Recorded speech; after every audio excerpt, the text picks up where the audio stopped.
আলাইকুম রহমতুল্লাহ বরকাত। আলহামদুলিল্লাহ ওয়াকাফা ওসালামুন আলা ইবাদিহিল্লাযীনা ইসতাফা, আম্মা বাদ।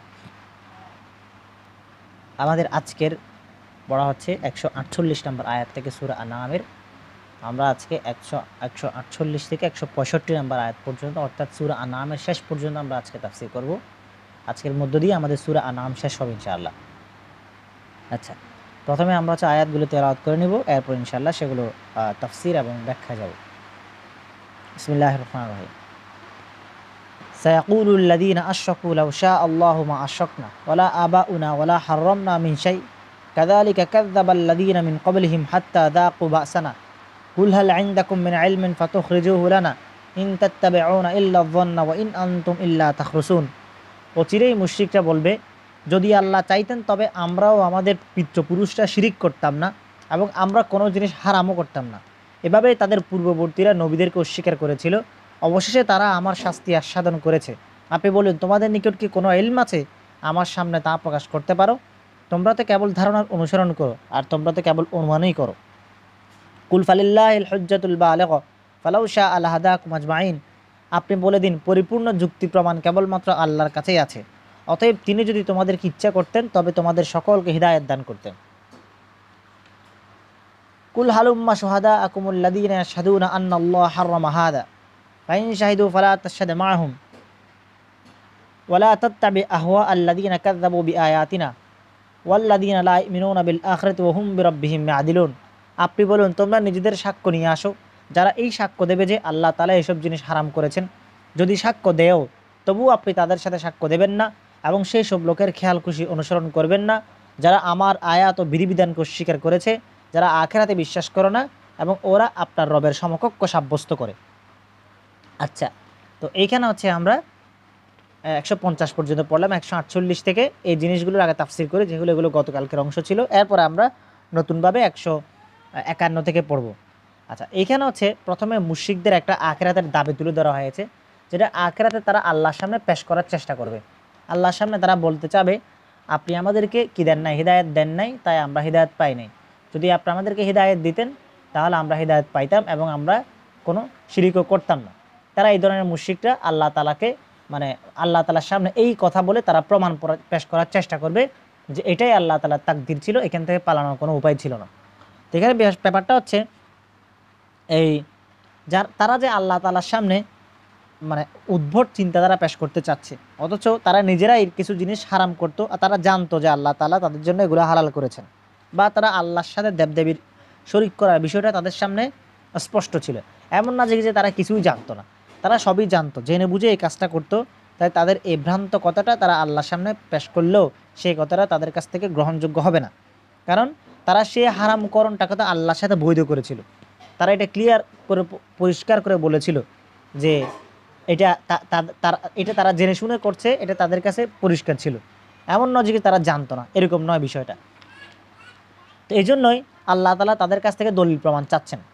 তো তারা যখন তাদের কাছে দলিল প্রমাণ চাওয়া হতো, তখন তারাও দলিল প্রমাণ পেশ করতো সেটার জবাবে, ঠিক আছে। এবং তারা বলতো যে আল্লাহ তাআলা ইচ্ছা করলে আমাদের পূর্ববর্তীদেরকে এই হারামকরণ বা শিরকি কর্ম থেকে বিরত রাখতে পারতেন, সেই ক্ষমতা তো তারই ছিল। তিনি যেহেতু বিরত রাখেন নাই, এরকমই চলতে দিয়েছেন, তাহলে প্রমাণিত হলো যে তার নিকট আমাদের এইসব কাজ পছন্দ ছিল। অপছন্দ না হলে তিনি আমাদেরকে করতে দেবেন কেন? তাদের এই উক্ত প্রমাণটা অসার প্রমাণ হবে। কারণ একটা বোঝার বিষয় এটা যে, আমরা যদি একটা এক্সাম্পল দিই, কোনো একটা সরকার যদি সরকার বিরোধী আন্দোলন যারা করে তাদেরকে প্রথম দিনে কিন্তু কি করে না, গ্রেফতার করে না বা ফাঁসি দিয়ে ফেলে না, বরং কি করে, তার কর্মকাণ্ড বিরোধীদের কর্মকাণ্ডগুলোর দিকে খেয়াল রাখে। কখনো কখনো তাদেরকে কি করে, লাঠিচার্জ করে, বা কখনো কখনো তাদেরকে সুযোগ দেয় যেন তারা কি করে, এই তাদের নিজেদের বিরোধিতার পরিণাম চিন্তা করে নিজেরাই সতর্ক হয়ে যায়। আবার কখনো দেখা যায় যে তাদেরকে আর কিছু বলে লাভ হচ্ছে না, তখন তাদেরকে ডিল দিয়ে দেয় যেন তারা তাদের বিদ্রোহটাকে বাড়াতে থাকে। এক পর্যায়ে যখন দেখা যায় যে তারা বিদ্রোহ করতে করতে আইনগত দিক থেকে তারা যে কি সবার সামনে সত্যিকার অর্থে বিদ্রোহ করছে, তখন এটা প্রমাণিত হয়ে যায়, তখন কি করে, তখন গভর্নমেন্ট তাদেরকে সরাসরি পাকড়াও করে। এটা একটা কারণ।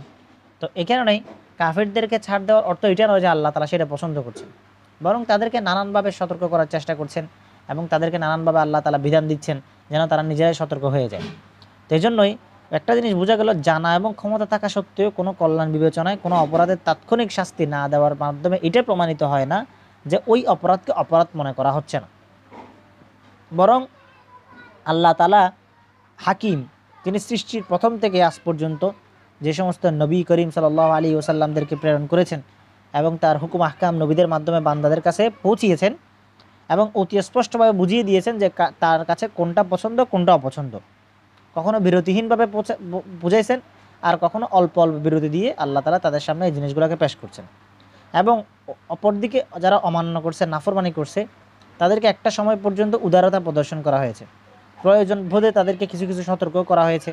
কিন্তু যারা দুর্ভাগা, তাদেরকে ঢিল দেওয়া হয়েছে যেন তারা প্রকাশ্যভাবে নিজেদেরকে আল্লাহর চরম শাস্তির যোগ্য সাব্যস্ত করে নেয় এবং তারা আর কোনো প্রমাণও আল্লাহর সামনে কখনো উপস্থাপন করতে না পারে। তাহলে এখানে একটা প্রশ্ন থেকে যায়, সেই প্রশ্নটা হলো, আল্লাহ তাআলা যেহেতু কি জানেন এই মানে মানুষের গঠন ও প্রকৃতিকে কেন এমন তৈরি করলেন না, যেটা অনেকেই প্রশ্ন করে যে কেন আল্লাহ তাআলা আমাদেরকে এমন বানালেন না যে যেভাবে বানাইলে আমরা খারাপ কাজের দিকে যাইতাম না এবং সৃষ্টিগতভাবে আমি ভালো কাজ ছাড়া কিছুই করতে পারতাম না, এরকম একটা প্রশ্ন আসতে পারে। কিন্তু গভীরভাবে যদি চিন্তা করা হয় তাহলে এই প্রশ্নের এটা এমন অর্থটা এমন হয়ে যায় যে মানুষকে কেন এমন করে বানানো হলো না যে সে মানুষই না থাকতো। অর্থাৎ মানুষের যদি বোধ শক্তি, ইচ্ছা শক্তি, অনুভূতি, ভালো খারাপের অনুভূতি, ইখতিয়ার, ইচ্ছা অনিচ্ছা এইসব যদি না থাকতো তাহলে শুধু ইট পাথরের মতো হয়ে যেত। অর্থাৎ আংশিক ইচ্ছা এবং অনুভূতিশীল পশু গাধার মতো হতো, যেটা সর্বদা নিজের ধরা বাঁধা কাজকর্ম এবং অবস্থার সীমারেখার মধ্যে ঘুরতে থাকে। একটা পশুর কোনো এখতিয়ার নাই, সে কী করবে না করবে এটা মানুষ ঠিক করে দেয়। একটা গাছের কোনো এখতিয়ার নাই, সে গাছ কোথায় উঠবে না উঠবে এটা মানুষ ঠিক করে দেয়। তাহলে মানুষকে যদি একটা নির্দিষ্ট অনুভূতি দেওয়া হতো যে সে শুধু ভালো কাজই করবে, তাহলে তো সে আর মানুষ থাকতো না, তাকে তার মানুষ বানানো হইতো না, তাকে অন্য কিছু বানালেও চলতো। যেহেতু আপনাকে মানুষ বানানো হয়েছে, আমাকে মানুষ বানানো হয়েছে, তাই আমাকে মানুষের স্পেশালিটিটা আমাকে দেওয়া হয়েছে, আমাকে একটা এখতিয়ার দেওয়া হয়েছে। তো অর্থাৎ আল্লাহ তাআলা তাকে খুব মর্যাদা দান করেছেন, কারণ তাকে যদি ফেরেশতাদের কাতারে বসিয়ে দেওয়া হতো ভালো কাজ করার অনুভূতি দিয়ে, যারা শুধু আনুগত্য এবং ইবাদত বন্দী করতেই বাধ্য, তাহলে তাহলে মানুষ হিসেবে তার মধ্যে যে বিপুল জ্ঞান বুদ্ধি এবং চেতনা অনুভূতি এবং বিরাট ইচ্ছা ও কর্মশক্তি আসার কথা ছিল সেটা মানুষের মধ্যে আর থাকতো না। সুতরাং তখন আর মানুষ হওয়ারই প্রয়োজন ছিল না, মানুষ তখন ফেরেশতা হয়ে যেতে পারতো। ঠিক আছে, মানুষ তখন হচ্ছে বিবেক বুদ্ধি সম্পন্ন না হয়ে জড় বুদ্ধি সম্পন্ন পশু এবং কি গাছে পরিণত হয়ে যেতে পারতো। তাহলে আমরা যেহেতু দুনিয়াতে মানব জাতির অস্তিত্বটা নিজস্ব রূপে অর্থাৎ এখতিয়ার এবং ইচ্ছার স্বাধীনতা সহ জরুরি হয়, তাহলে এই স্বাধীনতার ফলাফল এবং প্রতিক্রিয়া মেনে নেওয়াটাও জরুরি। আপনি যখন মানুষ এবং আপনি মনুষ্যত্বটাকে উপভোগ করবেন, তখন এই মনুষ্যত্বটাকে উপভোগ করতে গিয়ে কী কী রিয়াকশান আসতে পারে সেই রিয়াকশানগুলো আপনাকে মেনে নেওয়াটা জরুরি। আর সেটা এটাই যে মানুষ দুনিয়াতে ভালো মন্দ উভয় প্রকারের কাজ করতে পারবে। সুতরাং কোনো বিভিন্ন বিপরীতমুখী কাজকর্ম, সুতরাং কোনো কাজ সংগঠিত হতে পারাটাই এই প্রমাণ নয় যে এটা আল্লাহ তাআলার পছন্দনীয়। ঠিক আছে, তো এটা আল্লাহ তাআলার পছন্দনীয় না। তো সুতরাং দুনিয়াতে বিভিন্ন এবং বিপরীতমুখী কাজকর্ম বহু হয়। এখন যদি কাজ হওয়াটাই যদি আল্লাহর পছন্দনীয় হওয়ার প্রমাণ হয়, তাহলে তো এটাও বলতে হবে যে ঈমান আনাও যেমন তার পছন্দনীয়, না আনাও তার পছন্দনীয়, তাওহীদও পছন্দনীয়, শিরকও পছন্দনীয়, এটা এরকম হয়ে যায়। তাহলে এই কথাটা বাতিল হয়ে যায় কাফিরদের, যে আপনি চাইলে আমাদেরকে শিরিক করা থেকে বিরত রাখতে পারতেন, করেন নাই মানে আপনার পছন্দ, বিষয়টা এমন না। কোনো কিছু সংগঠিত হওয়াটাই সেটা পছন্দ করে ফেলার মতো জরুরি না। আচ্ছা, এরপরে হচ্ছে যে মুশরিকদের এই কথাটা এখান থেকে ভ্রান্ত হয়ে যায় যে আপনি যদি চাইতেন তাহলে আমরা শিরিক করতাম না, আমাদের বাপদাদাও শিরিক করতাম না, এই কথাটা কি হয়ে যায়, ভ্রান্ত প্রমাণিত হয়ে যায়। আর আল্লাহ তাআলা যদি চাইতেন সবাইকে হেদায়েত দিতে পারতেন। অর্থাৎ মানুষের যে প্রকৃতি বা ফিতরত এমন বানানো হয় না যে সবাই হেদায়েতের অনুসরণ করবে। আল্লাহ তাআলা তাকে ইচ্ছা এবং ইখতিয়ারের স্বাধীনতা দিয়েছেন। কেউ স্বাধীনতা ব্যবহার করলে পথ বিভিন্ন হওয়া সম্ভব, কেউ সৎপথ অবলম্বন করবে, কেউ অসৎ পথ, কিন্তু আল্লাহ তাআলার সন্তুষ্টি এবং রহমতের প্রকাশস্থল হবে হেদায়েতের পথটা। তো এইভাবে জগৎ সৃষ্টি দ্বারা আল্লাহ তাআলা যে চূড়ান্ত ইরাদা করেছেন তা পূর্ণ হবে, যেন আল্লাহ তাআলা মানুষকে পরীক্ষা করতে পারেন কারা ভালো এবং কারা খারাপ। আচ্ছা, এরপর আল্লাহ তাআলা বলছেন যে তোমরা যে এত যুক্তি দাও সেই যুক্তিটা যে অসার সেটা আল্লাহ তাআলা পরের আয়াতে বুঝিয়েছেন। কুল ফালিল্লাহিল হুজ্জাতুল বালিগ ওয়ালাউ শাআ লাহাদাকুম আজমাইন। কি আল্লাহ তাআলার কাছে কি আছে, এই প্রমাণ আছে, সুস্পষ্ট প্রমাণ আছে, যে প্রমাণ দিয়ে কী করা যায়, যে প্রমাণ তোমাদের সমস্ত প্রমাণকে ভ্রান্ত পরিণত করতে পারে, যে প্রমাণ তোমাদেরকে কুফুরির ব্যাপারে তোমাদের শিরিকের ব্যাপারে তোমাদেরকে শাস্তি দেওয়ার যোগ্য হিসেবে উপস্থাপন করতে পারে, সেই প্রমাণ আল্লাহ তাআলার কাছে আছে। সেটা আল্লাহ তাআলা এখানে বিভিন্ন উত্তর দিয়ে দেখিয়েছেন। এরপরে আবার বলা হচ্ছে এই কুল হালুম্মা শুহাদা আকুমুল্লাযীনা ইয়াশহাদুনা আন্নাল্লাহা হারামা হাযা, অর্থাৎ তোমরা তোমাদের নিজেদের সাক্ষ্য নিয়ে এসো, যারা এই সাক্ষী দিবি যে আল্লাহ তাআলা তোমাদের জিনিসগুলোকে যেগুলো তোমরা হারাম করেছো সেগুলো আল্লাহও হারাম করেছেন। যদি এরকম সাক্ষ্য তারা ভুল সাক্ষ্য নিয়েও আসে, তারপরে আল্লাহ রাসূলকে নিষেধ করা হচ্ছে যেন আল্লাহ রাসূল তাদের সাথে সাক্ষ্যটা না দেন। তাহলে এখানে এই পর্যন্ত আমরা যা কিছু বললাম সেটা হচ্ছে এই ভিত্তিতে যে লাউ শা আল্লাহু মা আশরাকনা বলে মুশরিকরা যেটা কি করে উদ্দেশ্য করে নিজেদের শিরিক এবং কুফরি ও কুকর্মের বৈধতা প্রমাণ করে। আর যদি উল্লেখিত উক্তি দ্বারা তাদের উদ্দেশ্য শুধু এটাই হয়ে থাকে যে তারা ওজর দেখাচ্ছে আল্লাহর কাছে, অর্থাৎ যা কিছু আল্লাহর ইচ্ছে তাই তিনি আমাদেরকে করান, ভালো হোক বা মন্দ হোক উভয়ই তার ইচ্ছা হয়ে থাকে, তাহলে তো তাদের বিপক্ষে আরেকটা প্রশ্ন চলে আসে, যদি সব আল্লাহর ইচ্ছে হয়ে থাকে তাহলে তারা আল্লাহর ইচ্ছের বিরুদ্ধে গিয়ে নবী রসুলগণ কেন তাদের কাজের মধ্যে প্রতিবন্ধকতা সৃষ্টি করেছেন? ঠিক আছে, তাহলে এটার উত্তর এটা হবে যে আল্লাহর ইচ্ছে তোমরা এইসব গর্হিত কাজ করবার করে যাচ্ছ, তারই ইচ্ছায় নবী রসুল তোমাদেরকে বাধা দিচ্ছেন, আর আল্লাহর ইচ্ছেই তোমাদেরকে শাস্তি দেওয়া হচ্ছে। তাহলে আল্লাহ তাআলা যেভাবে সাপ সৃষ্টি করেছেন তার কুদরত দিয়ে, এই কুদরতে আবার কি থাকে, এক সাপ যখন একটা মানুষকে দংশন করে তখন ধ্বংসের ক্রিয়া তার মধ্যে কি থাকে, বজায় থাকে, আবার এই ক্রিয়াটাকে দূর করাটাও আল্লাহর সৃষ্টি, আল্লাহর ইচ্ছা। সুতরাং শিরিক এবং কুফুরের মধ্যে চিরস্থায়ী ধ্বংসের আর ঈমান ও সৎকর্মের মধ্যে চিরস্থায়ী মুক্তির কাজ রেখে দেওয়াটা এটাও আল্লাহ তাআলা কুদরত এবং ইচ্ছার প্রতিফল। আর এই কুদরতই হচ্ছে সমস্ত কার্যকরণ এবং ঘটনাবলীর সৃষ্টির উৎস। ঠিক আছে, এইগুলো এখান থেকে প্রমাণিত হয়। এরপরে লাস্ট আয়াত যেটা পড়লাম এখানের মধ্যে একটা হচ্ছে দলিল আকলি, একটা দলিল আকলি পেশ করার কথা জানা গেছে। তো এখন প্রথম কথা ছিল আল্লাহ তাআলা দলিল দুই প্রকার, দলিল আকলি, দলিল নকলি। শরীয়তের যে কোনো বিধানকে প্রমাণ করার জন্য দুইটা দলিল লাগে, হয় দলিল আকলি লাগে অথবা দলিলের নকলি লাগে। দলিলের নকলি কি? দলিলের নকলি হচ্ছে সরাসরি কোরআন হাদিস থেকে কোনো উদ্ধৃতি দেওয়া, নস পেশ করা, এটাকে বলা হয় দলিলের নকলি। দলিল আকলি কি? দলিল আকলি হচ্ছে যৌক্তিক কোনো প্রমাণ পেশ করা, যেটা দিয়ে বোঝা যাবে যে এটা শরীয়তের সাথে সামঞ্জস্যপূর্ণ এবং সাংঘর্ষিক নয়। তো প্রথম আয়াতের মধ্যে আল্লাহ তাআলা তাদের সামনে দলিলে আকলি পেশ করেছেন, যে তারা যে বললো আমাদের বাপদাদারা শিরিক করতো না, এই ক্ষেত্রে আল্লাহ তাআলা যুক্তি দিয়ে বুঝিয়েছেন যে তাদের দলিলে আকলিটা সঠিক নয়। এরপর আল্লাহ তাআলা পরের আয়াতে তাদেরকে বলেছেন ঠিক আছে, তোমাদের দলিলে আকলি যেহেতু কাজ করছে না, তোমরা একটা দলিলের নকলি নিয়ে আসো, অর্থাৎ আল্লাহ তাআলা যা হারাম করেছেন এরকম একটা সাক্ষ্য তোমরা আমাদের সামনে পেশ করো, দেখাও তোমাদের কাছে এরকম কোনো সাক্ষী আছে যারা সাক্ষ্য দিবে যে আল্লাহ তাআলা তোমাদের জন্য হারাম করেছিলেন। তো এখন এরকম একটা চান্স থাকতে পারে যে তারা সাক্ষী আনতে পারবে। কাদেরকে আনবে সাক্ষী? তারা সাক্ষী বলতে আনবে কয়েকজন মিথ্যাবাদী ইহুদি খ্রিস্টানদেরকে নিয়ে আসতে পারে, যারা বলবে যে কি যে কোরআন শরীফের মধ্যে ছিল, এগুলা তাওরাতের মধ্যে ছিল, ইনজিলের মধ্যে ছিল। তো এরকম সাক্ষী তারা মিথ্যা আনতেই পারে। এই জন্য আল্লাহ তাআলা আবার সাথে সাথে ক্লিয়ার করে দিলেন যে তারা যদি এরকম সাক্ষী আনেও তাও আপনি তাদের সাথে সাক্ষী দিবেন না, কারণ আপনি তাদের পদাঙ্ক অনুসরণ করবেন না যারা আমার আয়াতসমূহকে অস্বীকার করে এবং আখিরাতের প্রতি ঈমান আনে না। এটা হচ্ছে ইহুদি খ্রিস্টানদের ব্যাপার। তারা আল্লাহ তাআলা উভয় দলিল দিয়ে তাদের কি করেছেন, নাস্তানাবুদ করেছেন, যে তাদের কাছে কোনো দলিল পেশ করার মতন নাই। এবার আমরা 151 থেকে 165 নম্বর আয়াতে যাই। কুল তাআলাউ আতলু মা হারামা রাব্বুকুম আলাইকুম আল্লা তুশরিকু বিহি শাইআন ওয়া বিল ওয়ালিদাইনি ইহসানা ওয়া লা তাকতুলু আওলাদাকুম মিন ইমলাক নাহনু নারযুকুকুম ওয়া ইয়্যাহুম ওয়া লা তাকরাবুল ফাওয়াহিশা মা যাহারা মিনহা ওয়া মা বাতান ওয়া লা তাকতুলুন নাফসা আল্লাতী হারামাল্লাহু ইল্লা বিল হক যালিকুম ওয়াসাকুম বিহি লাআল্লাকুম তাকিলুন। আপনি বলুন, আসো আমি তোমাদেরকে সেটাই পড়ে শোনাবো যা তোমাদের রব তোমাদের জন্য হারাম করেছেন, তা এই যে তোমরা তার সঙ্গে কোনো কিছুকে শরীক করো না, পিতামাতার সাথে তোমরা ভালো ব্যবহার করো, দারিদ্র্যের কারণে নিজের সন্তানদেরকে হত্যা করো না, এবং আমিও তাদেরকে রিজিক দান করি, এবং নির্লজ্জ কাজকর্মের কাছেও যেও না, তন্মধ্যে যা প্রকাশ্য এবং যা গোপন কোনোটার কাছেই তোমরা যেও না, আর সেই প্রাণকে হত্যা করো না যার হত্যা আল্লাহ তাআলা হারাম করেছেন, তবে যথাযথ কারণে হত্যা করা হলে ভিন্ন কথা। এই নির্দেশ তিনি তোমাদেরকে দিয়েছেন যাতে তোমরা অনুধাবন করো। এটা হচ্ছে 151 নম্বর আয়াত। 151 থেকে 165 নম্বর আয়াতের মধ্যে কিছু মুনাসাবাত আছে, বা আগের আয়াতের সাথে পরের আয়াতের কী সম্পর্ক। তো একইভাবে এখানে আসলে হারাম এবং হালালের যে প্রসঙ্গ চলছিল, যে কাফেররা যে আল্লাহর উপর অপবাদ দেয় এবং আল্লাহ তাআলা তাদের জন্য যে ফল ফলাদি এবং বীজকে হালাল করেছেন, যে পশু হালাল করেছেন, সেগুলো তারা নানান কারণে হারাম করে। তো আল্লাহ তাআলা এখানে তাদেরকে আসল হারাম জিনিসগুলোকে বুঝাইছেন, যে হাকিকতাম মিনাল উমুরে দর, কোন জিনিসগুলো আল্লাহ তাআলা সত্যিকার ক্ষতির কারণে হারাম করেছেন সেগুলো। তারপরে এখানে আল ওয়াসায়া আল আশরা আসছে। আল ওয়াসায়া আল আশরা মানে হচ্ছে শরীয়তের আসমানি শরীয়তের মধ্যে যে মানুষের কি আছে, এই সার্বিক কি আছে, সৌভাগ্য এবং কল্যাণ আছে, সে কল্যাণমূলক 10টা ওসিয়ত, 10টা নসিহত আল্লাহ তাআলা আমাদেরকে করছেন।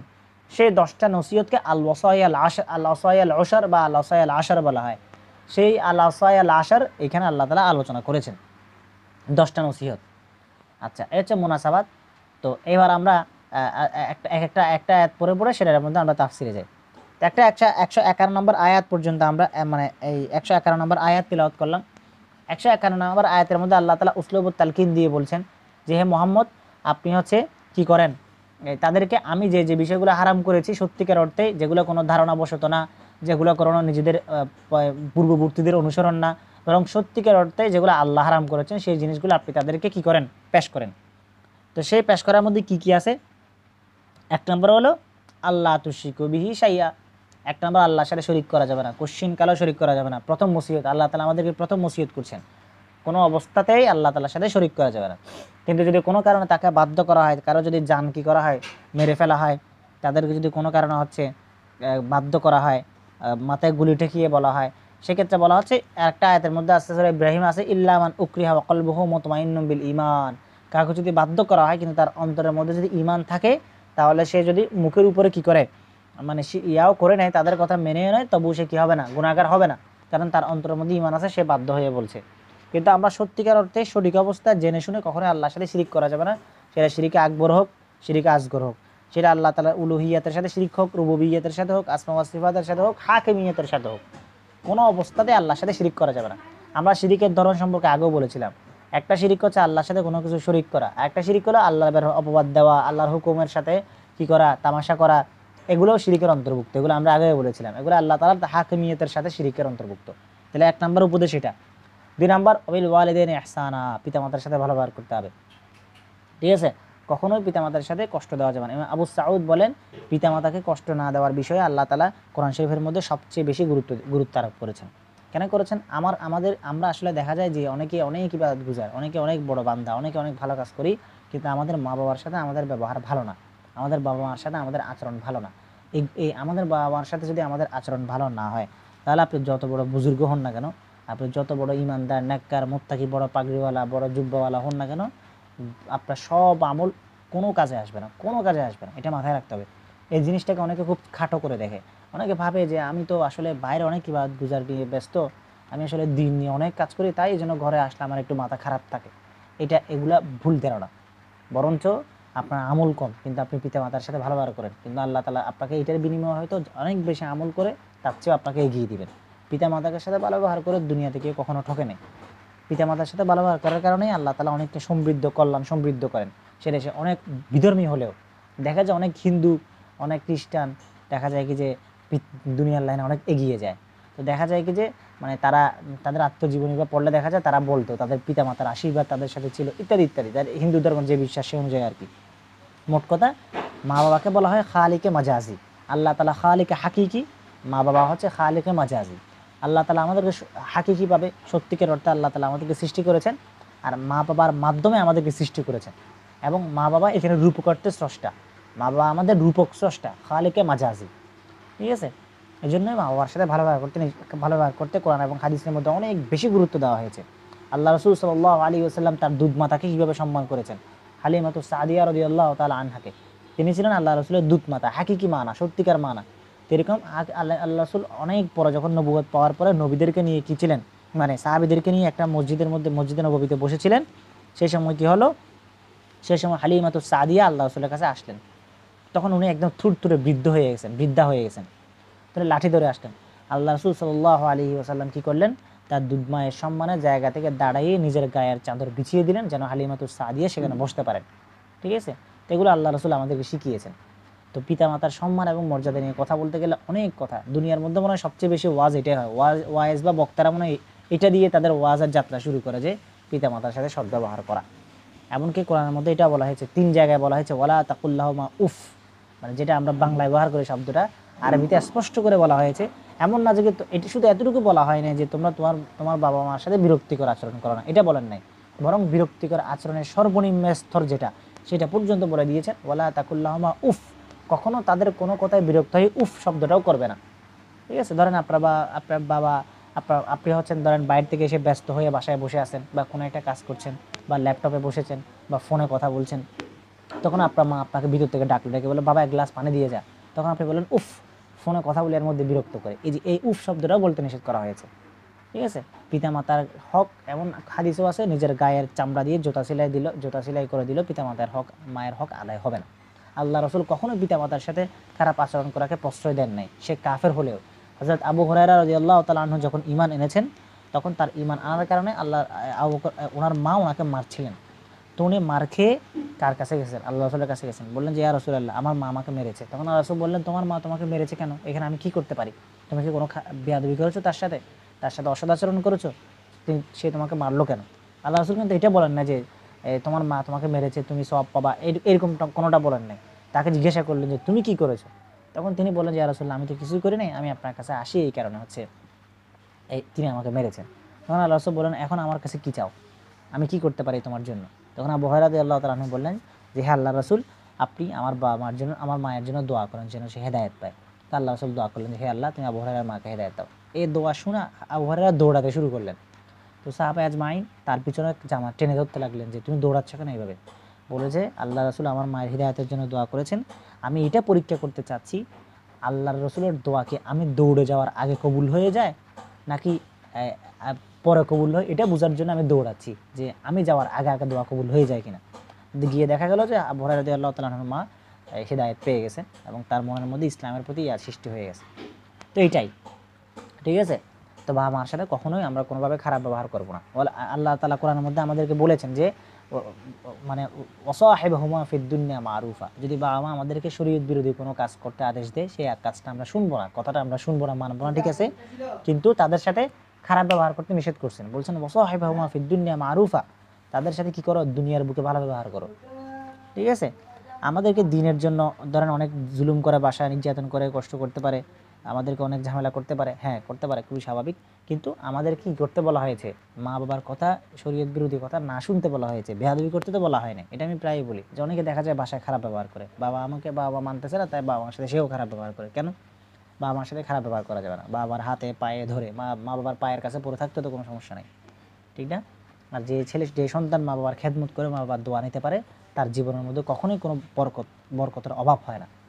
বুঝে আসছে? সে কখনো দরিদ্র হবে না। দুইটা জিনিস করলে মানুষ কখনো গরিব হয় না। এক, হজ করলে কখনো গরিব হয় না। কোনো হাজি কখনো ভিক্ষা করছে এরকম কখনোই শোনা যায় না। কোনো হাজি কখনো দরিদ্রতার সর্বশেষ সীমায় পৌঁছে না। আল্লাহ তাআলা তাকে হজের বদৌলতে সবসময় কি রাখেন? এই দরিদ্রতা, একেবারেই দরিদ্র হওয়া থেকে মুক্ত রাখেন। 2 নম্বর আছে মা বাবার খেদমত। যে সন্তান মা বাবার খেদমত করছে, সেবা করছে, যথাযথভাবে আদায় করে দুনিয়া থেকে মা বাবা যাওয়ার আগে আগে তাদের দোয়া নিতে পারছে, সেই সন্তানের জীবনে কখনোই অভাব এবং দারিদ্র্য, অনটন এগুলা এক্সট্রিম লেভেলে আসে না। ঠিক আছে? রমজান মাস আসছে, রমজান মাসে মা বাবার খেদমত করে দোয়া নিতে হবে। আল্লাহ রাসূল সাল্লাল্লাহু আলাইহি সাল্লাম তিনজনকে বদদোয়া করেছেন। এর মধ্যে একটা বলেছেন কি, যে ব্যক্তি বৃদ্ধ মা বাবা পেয়েও তাদের খেদমত করে তাদের কাছ থেকে দোয়া নিতে পারলো না, সেই ব্যক্তি ধ্বংস হোক, এটা বলেছেন। আমরা সর্বাবস্থায় মা বাবার খেদমত করবো। আমাদের বৃদ্ধ মা বাবা দুনিয়া থেকে চলে গেলে বোঝা যায় যে বাবা মা কী ছিল। থাকা অবস্থায় বিরক্ত লাগে, বুড়া মানুষ, ঠিক আছে? বুড়া মানুষ কথা বেশি বলে। অনেক সময় দেখা যায় যে বাইরে থেকে আসার পরে মা বাবার পাশে বসতে হয়, পাশে বসলে উঠতে দিতে চায় না। বৃদ্ধ হয়ে যাওয়ার সময় তাদের হচ্ছে সন্তান সন্ততির প্রতি টান বাড়ে। তারপর দেখা যায় যে কখনো এমন কোনো কথা বলতেছে, কাজ করতেছে যেটা আপনার ইলজিক্যাল, আপনি বুঝতেছেন ইলিগ্যাল কথা বলতেছে, কিন্তু হয়তো তার লজিক আর আপনার লজিক মিলতেছে না, যেহেতু জেনারেশন গ্যাপ আছে। সে সময় তর্ক বিতর্ক করার দরকার নেই, চুপ থেকে কথাটা শুনতে হবে। ঠিক আছে?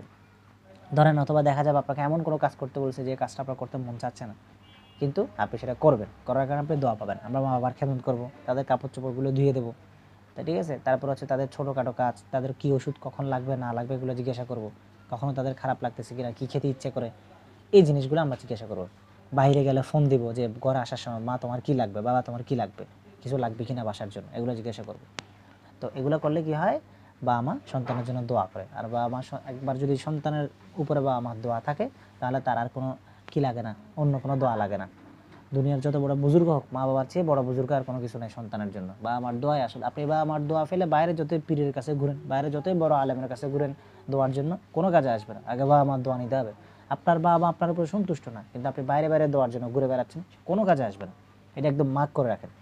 ঠিক আছে, এটা মাথায় রাখতে হবে। বাবা মাই একজন সন্তানের জন্য সবচেয়ে বড় বুজুর্গ, বাবা মার দোয়া সন্তানের জন্য সবচেয়ে বড় দোয়া।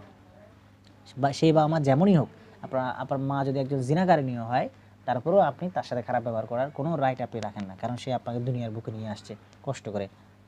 আচ্ছা, যাই হোক, এই ওয়াজ করতে গেলে অনেক ওয়াজ করা হয়ে যাবে। আচ্ছা, এরপর হলো ওয়ালা তাকতুলু আওলাদাকুম মিন ইমলাক।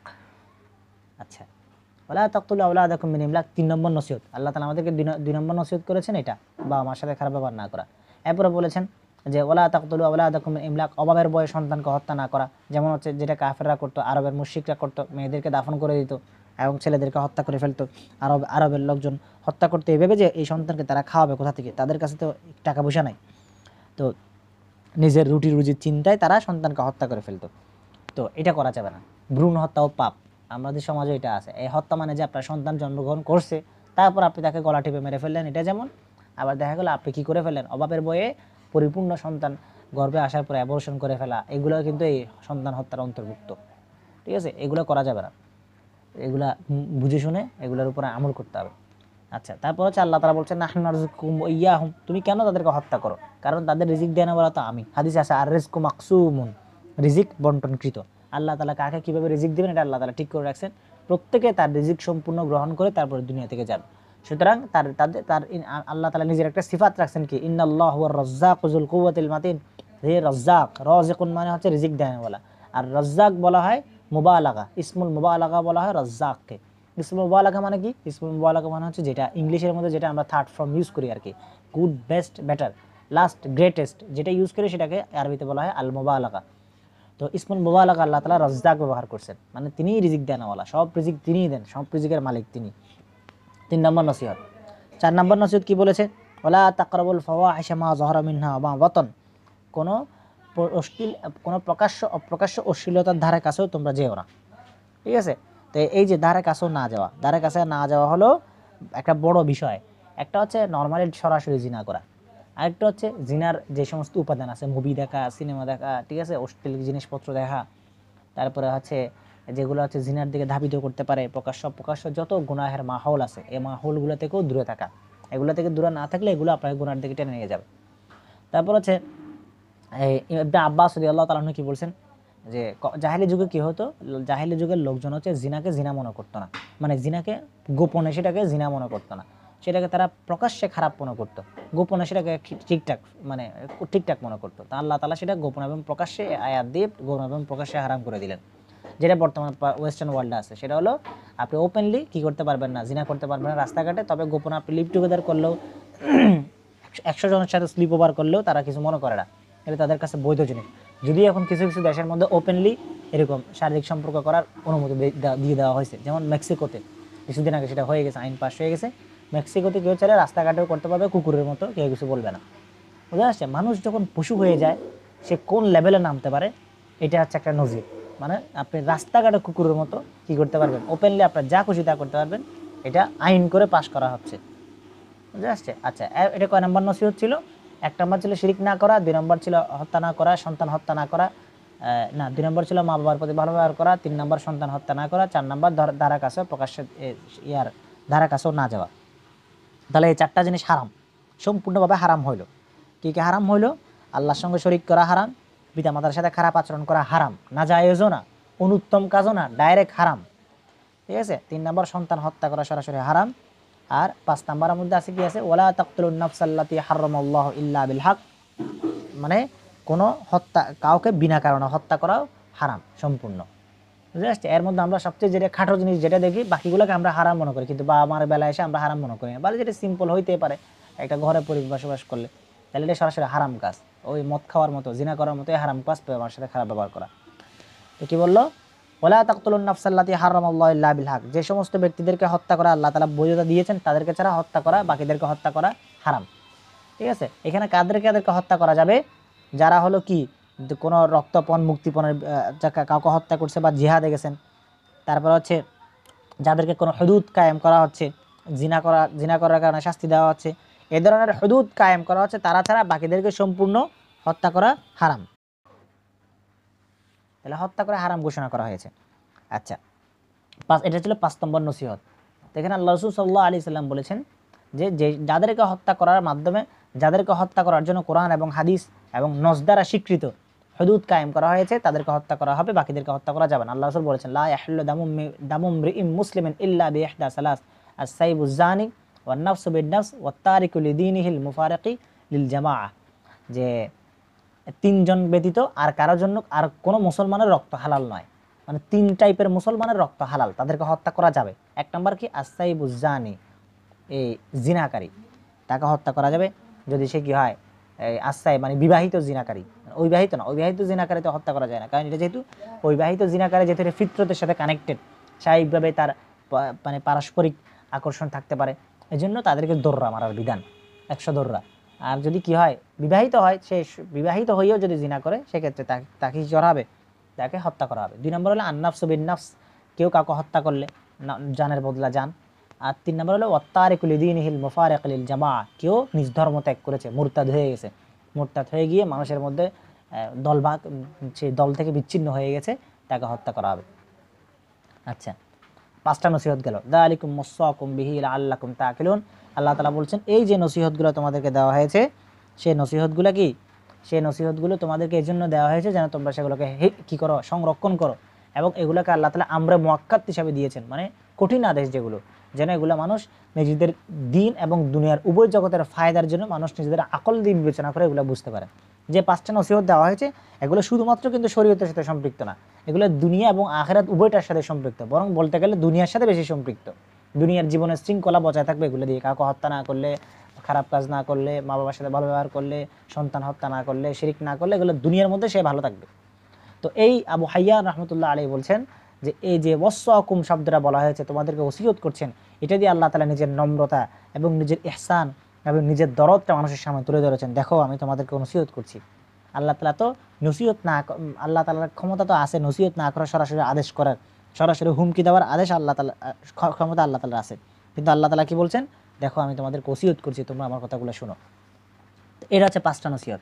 এরপর আবার পরে 5টা নসিহত। প্রথম নসিহত, ওয়ালা তাকরাবু মালাল ইয়াতীমি ইল্লা বিল্লাতী আহসানু হাত্তা ইয়াবলুগা আশুদ্দা ওয়া আউফুল কাইলা ওয়াল মিজানা বিল কিসত ওয়ালা নুকাল্লিফু নাফসান ইল্লা উসআহা ওয়া ইযা কুলতুম ফা'দিলু ওয়ালাউ কানা যা কুরবা ওয়া বিআহদিল্লাহি আউফু যালিকুম ওয়াসাকুম বিহি লাআল্লাকুম তাযাক্কারুন। এটা হচ্ছে 152 নম্বর আয়াত। এখানের মধ্যে আল্লাহ তাআলা বলছেন, আর এতিমের ধন সম্পদের কাছেও যেও না, তবে শুধু এমন পন্থা যেতে পারবে যে যা উত্তম, যে পর্যন্ত সে পরিপক্ক বয়সে না পৌঁছে, এবং মাপো ওজন ইনসাফের সাথে পূর্ণ করে দাও। আমি কারো উপর তার সাধ্যাধীন দায়িত্ব অর্পণ করি না। আর যখন কথা বলো, ন্যায্য কথা বলো, যদিও সে, অর্থাৎ কথা যার বিষয়ে বলা হচ্ছে, সে তোমার আত্মীয় হলেও, এবং আল্লাহর সঙ্গে কৃত অঙ্গীকার পূর্ণ করো। এই নির্দেশ তিনি তোমাদেরকে দিয়েছেন যেন তোমরা উপদেশ গ্রহণ করতে পারো। 112 নম্বর আয়াতের মধ্যে আল্লাহ তাআলা কিছু উপদেশ দিয়েছেন। 1 নম্বর কি, লা তাকরাবু মালাল ইয়াতীম, কি করা যাবে না, এতিমের ধন সম্পদ আত্মসাৎ করতে নিষেধ করা হয়েছে।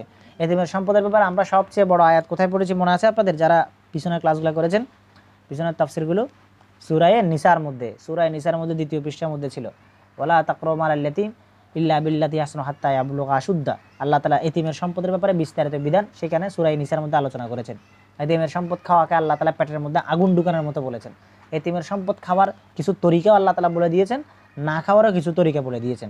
খাওয়ার তরিকাগুলো হলো, এতিমের সম্পদ যদি আপনার কাছে, বাবা মারা যাওয়ার সময় কোনো একটা এতিম কন্যাকে আপনার কাছে রেখে মারা গেছে, এখন এতিম মেয়েটা বড় হয়ে গেছে, এখন আপনি চাচ্ছেন তার সম্পদগুলো কী করে ফেলতে, আপনি নিয়ে ফেলতে, তো সেই অবস্থায় কী করতে বলেছেন আল্লাহ তাআলা, ওই এতিম কন্যাকে বিয়ে করে নিতে বলছেন, যেন মোহরানা, মানে কী করা যায়, তার সম্পদগুলো তারই থাকে এবং আপনার কাছেই থাকে, আপনার স্ত্রীর সম্পদ আকারে। অবশ্যই সেটা তার রেজাবন্দের ভিতরে হতে হবে, আপনি তাকে জোর করে করলে হবে না।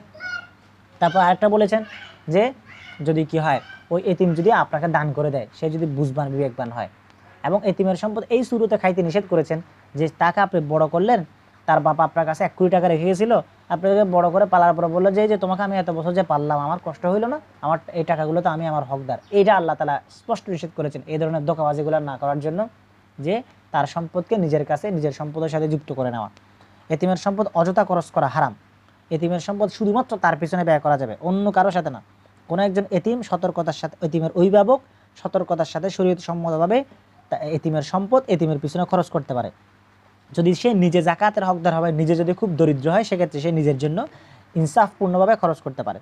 কিন্তু যখন এতিম যখন যৌবন প্রাপ্ত হয়ে যাবে, তার দায়িত্ব সে নিজে সামলাতে পারবে, তখন তার দর সম্পদ তার দায়িত্বে দিতে হবে। কিন্তু আমাদের সমাজে কয়জন আছে যে এতিমের সম্পদ দিয়ে দেয়? তো বর্তমান সময়ে আমাদের কিন্তু কী হয়, এতিমের সম্পদ কীভাবে হচ্ছে আত্মসাৎ করে ফেলা যায়, সবাই সেই তককে তককে থাকে যে কীভাবে কোন সুরতে কোন সিস্টেমে করলে তার সম্পদগুলো আমার নামে লিখিয়ে নেওয়া যায়। অনেকে দেখা যায় ছোটো বাচ্চাকে দিয়ে দলিল সাইন করায় নেয়, ঠিক আছে। তো এগুলো করা যাবে না, এগুলো পেটে আগুন ঢুকানোর মতো। পেটে ইন্নাল্লাযীনা ইয়াকুলুনা আমওয়ালাল ইয়াতামা যুলমান ইন্নামা ইয়াকুলুনা ফি বুতুনিহিম ইল্লান নার ওয়া সায়াসলাউনা সাঈরা। সূরা নিসার মধ্যে আল্লাহ তাআলা বলছেন, নিঃসন্দেহে যারা ইতিমের সম্পদ অন্যায়ভাবে আত্মসাৎ করে তারা তাদের পেটের মধ্যে আগুন ঢুকাচ্ছে। আচ্ছা, তাহলে এটা ছিল কয় নাম্বার উপদেশ? 6 নাম্বার উপদেশ, এতিমের সম্পদ খাওয়া যাবে না। এরপরে কি বলা হয়েছে? এই ওয়াউফুল কায়লা ওয়াল মিজানা বিল কিসত, ওজনে কম না দেওয়া, ওজনে ঠিকভাবে দেওয়া। ওজন যখন আমরা কোনো পরিমাপ করব কাউকে, সে ওজনে কম দেওয়া যাবে না। এই কাজ করতে শুআয়ব আলাইহিস সালামের জাতি, এই জন্য আল্লাহ তাআলা তাদেরকে ধ্বংস করে দিয়েছিলেন। এক এক জাতি এক এক ধরনের কি ছিল, মানে ঝামেলা ছিল, এক একজন এক একটা করতো। তখন আল্লাহ তাআলা নবী পাঠিয়ে তাদেরকে সেগুলো সংশোধন করাতেন। তো এরা কি করতো? ওজনে কম দিত। তো এই আল্লাহ তাআলা তাদের ব্যাপারে সূরা মুতাফফিফিনের মধ্যে বলেছেন, ওয়াইলুল লিল মুতাফফিফিন আল্লাযীনা ইযা ইকতালু আলান নাসি ইস্তাওফুন ওয়া ইযা কালুহুম আও ওয়াজানুহুম ইউখসিরুন আলা ইয়াযুন্নু উলাইকা আন্নাহুম মাবউসুন লিয়াউমিন আযীম ইয়াউমা ইয়াকুমুন নাসু লিরাব্বিল আলামিন। বলা হচ্ছে ওই সমস্ত লোকেরা ধ্বংস হোক যারা মুতাফফিফিন, মানে কি করে, আল্লাযীনা ইযা ইকতালু আলান নাসি ইস্তাওফুন, যখন মানুষ তাদের কাছে চায়, কোনো কিছু পরিমাপ করতে চায়, মানুষ চায় যে তারা পরিপূর্ণ করে দিবে। ওয়া ইযা কালুহুম আও ওয়াজানুহুম ইউখসিরুন, কিন্তু যখন তারা হচ্ছে কি করে, মাপ করে দেয়, তখন সেই পরিমাপের মধ্যে কম দেয়, ওজনে কম দেয়। তা আল্লাহ তাআলা বলছেন তাদেরকে মরার ভয় নাই? তারা কি পুনরুত্থান হবে এটা কি তারা মনে করে না? তাদের কাছে আবার উঠতে হবে কিয়ামতের দিন। আমরা বলি না যে কেউ কোনো কিছু করলে তারা কি মরার ভয় না? এটা আল্লাহ তাআলাও বলছেন, আলা ইয়াযুন্নু উলাইকা আন্নাহুম মাবউসুন, তারা কি মনে করে না যে তাদেরকে আবার পুনরায় উঠতে হবে?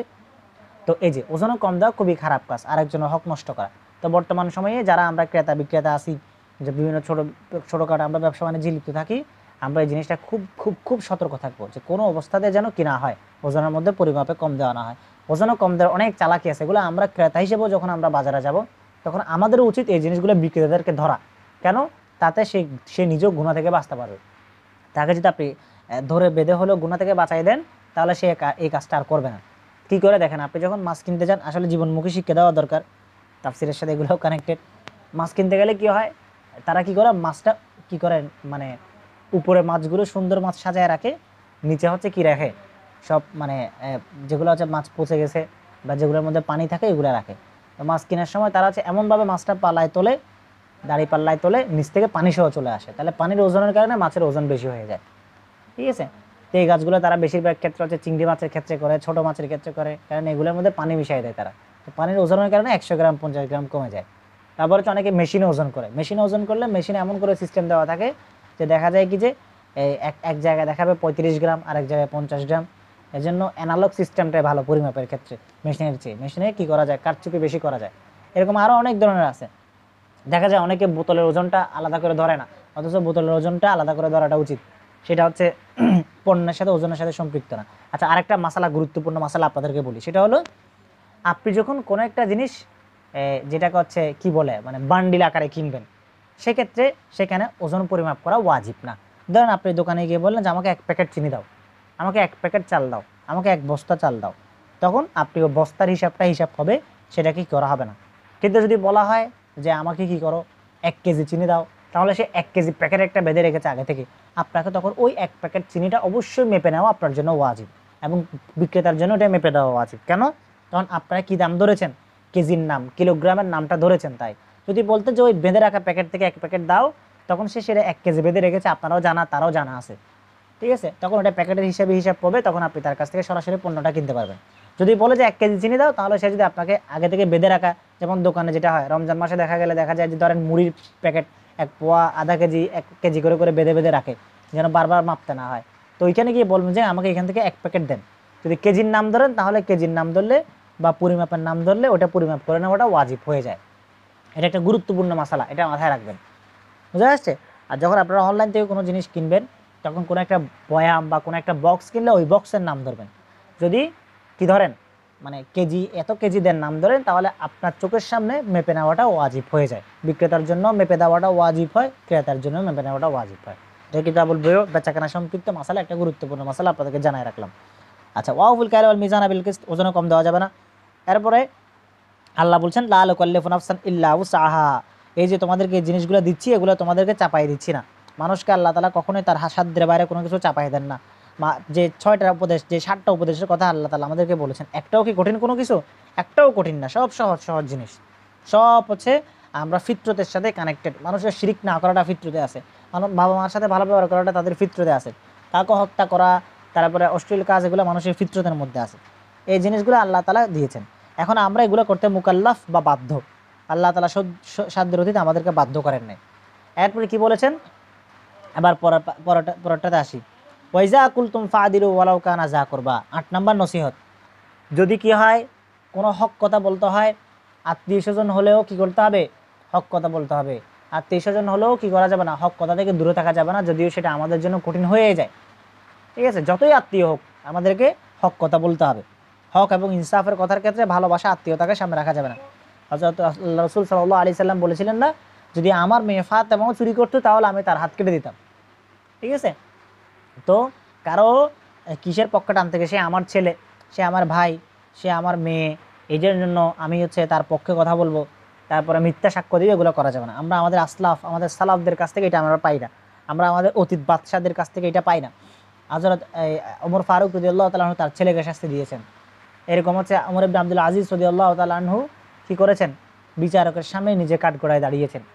তো যেন আমাদের কাছে কি না করে, মানে এই আমাদের মানে ওয়ালা ইয়াজরিমান্নাকুম শানাআনু কওমিন, আল্লাহ তাআলা এটার বিপরীতে আরেকটা কথা অন্য আয়াতের মধ্যে বলেছেন, সূরা মায়েদার মধ্যে বলেছেন, ওয়ালা ইয়াজরিমান্নাকুম শানাআনু কওমিন আলা আল্লাহ তা'দিলু, কোনো কওমের প্রতি বিদ্বেষ যেন তোমাদেরকে তাদের প্রতি বেইনসাফ করতে প্ররোচিত না করে।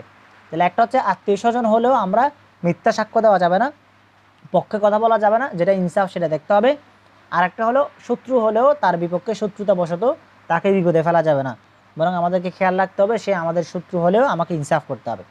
আর তার প্রতি যদি আমি বেইনসাফ করে পড়ি সেটার জন্য আল্লাহর কাছে আমাকে জবাব দিতে হবে। এটা ছিল কয় নম্বর উপদেশ? 8 নম্বর উপদেশ। 9 নম্বর উপদেশ কি?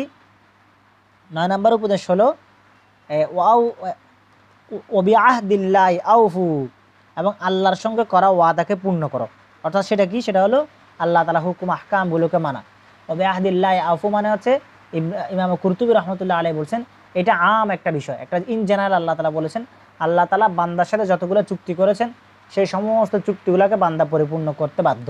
নামাজের ব্যাপারে, রোজার ব্যাপারে, হজের ব্যাপারে, যাকাতের ব্যাপারে, এটাও আল্লাহ তাআলা আমাদেরকে নসিহত করছেন। যালিকুম ওয়াসাকুম বিহি লাআল্লাকুম তাযাক্কারুন, তোমাকে নসিহত করা হচ্ছে যেন তোমরা কি করো, মানে এই নসিহত অনুযায়ী চলো।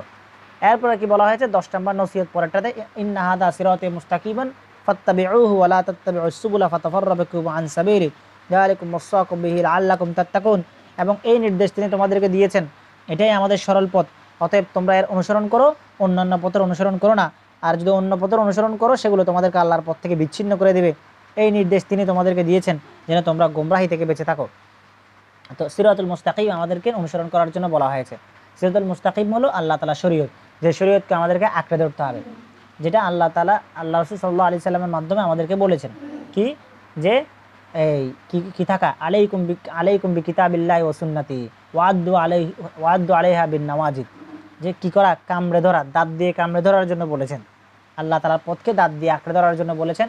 কোনো আল আদিয়ার মুখতালিফা, আল আদিয়ার মুতাফাররিকা আমাদেরকে অনুসরণ করা যাবে না।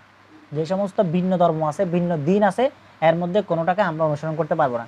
এটা স্পষ্ট কি? তাতাফাররাকু আন সাবিলি, এই আয়াতের তাফসীর করতে গিয়ে আল্লাহ রাসূল সাল্লাল্লাহু আলাইহি সাল্লাম সাহাবায়ে কেরামকে একটা জিনিস দেখাইছেন। সেটা কি?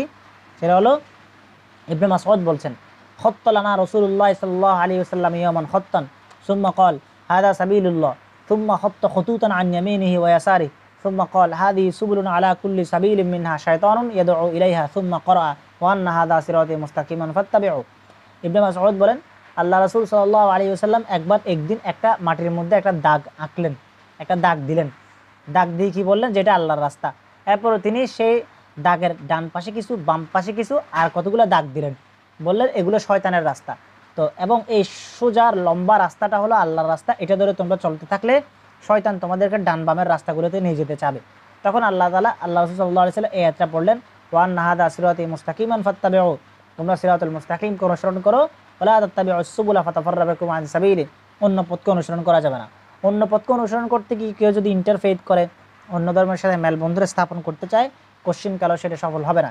ইহুদি খ্রিস্টানরা বা অন্য অন্য কোনো ধর্ম চায় না যে আমরা কি করি, তাদের ধর্মের আমাদের ধর্মের উপরে চলি, বরং তারা চায় আমরা আমাদের ধর্ম বাদ দিয়ে তাদের ধর্মে চলে যাই।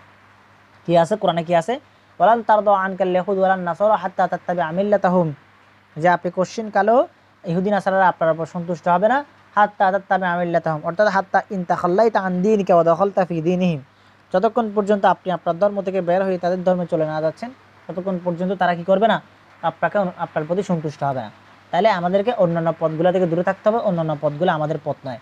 আজকে বর্তমান দুনিয়াতে দেখবেন যারাই আপনাকে লিবারেল হতে বলে, তাদের লিবারেল সেন্সটা হলো এটা, তুমি হিন্দু, তুমি আরও কট্টর হিন্দু হিন্দু হয়ে যাও, উগ্রবাদী হিন্দু হও, তুমি খ্রিস্টান, তুমি আরও অর্থোডক্স খ্রিস্টান হও, তুমি ইহুদি, তুমি আরও ইসরায়েলপন্থী হিন্দু হও, ইহুদি হও, কিন্তু তুমি মুসলমান, তুমি লিবারেল মুসলমান হও, তুমি ফান্ডামেন্টালিস্ট মুসলমান হতে পারবে না। তুমি আমাদের সাথে মিশো, তুমি হোলিতে আসো, তুমি হ্যালোইন উৎসব করো, তুমি পূজায় আসো, মন্দিরে আসো, ঠিক আছে, তুমি হচ্ছে এইগুলো করো, তারপরে তুমি হচ্ছে ঐক্যের গান গাও। অর্থাৎ তারা মুসলমানদেরকে লিবারেল মুসলমান বানাইতে চায়, কিন্তু তারা উগ্র হিন্দু, উগ্র খ্রিস্টান, উগ্র ইহুদি হতে চায়। তো আমাদের নিজেদের অস্তিত্বকে বিলীন করে দিয়ে তারা আমাদেরকে মুসলমান বানাইতে চায়। এটা হচ্ছে গুড মুসলিম প্রজেক্ট তাদের, ঠিক আছে, এগুলোতে আমাদের যাওয়া যাবে না। আচ্ছা, তো আল্লাহ তাআলা উপদেশগুলো আমাদেরকে দিচ্ছেন যেন আমরা মুত্তাকি হই, তাকওয়া অবলম্বন করি, যেন আল্লাহ তাআলা আদেশ মানি এবং আল্লাহ তাআলা সমস্ত নিষেধাজ্ঞা থেকে বেঁচে থাকি।